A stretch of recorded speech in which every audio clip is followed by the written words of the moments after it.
রবীন্দ্রনাথের একটা কথা ছিল যে মূর্খের দেশে আবার কিসের বিশ্ববিদ্যালয়।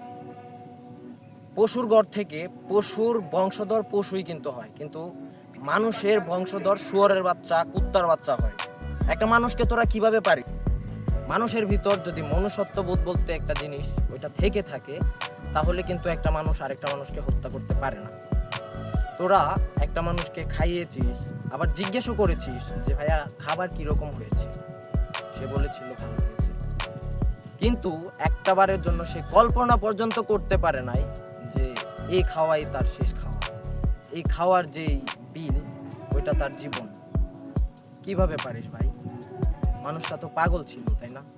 আচ্ছা, এই মানুষটারও তো পরিবার ছিল, এই মানুষটার ভাই ছিল, বাবা মা, ওরা মারা গেছে। ওরা চলে যাওয়ার পর এই মানুষটা পাগল হয়ে গিয়েছিল। কিভাবে পারলি তোরা? ছি, মানুষ হিসেবে লজ্জা দিতে তোদের। তোরা নাকি আবেগে মেরেছিস ওকে। আবেগ কি একটা মানুষ আরেকটা মানুষকে ধ্বংস করে দিতে পারে? বল, আবেগ একটা মানুষ আরেকটা মানুষকে ধ্বংস করে দিতে পারে? একটা মানুষের আবেগ এরকম হয়?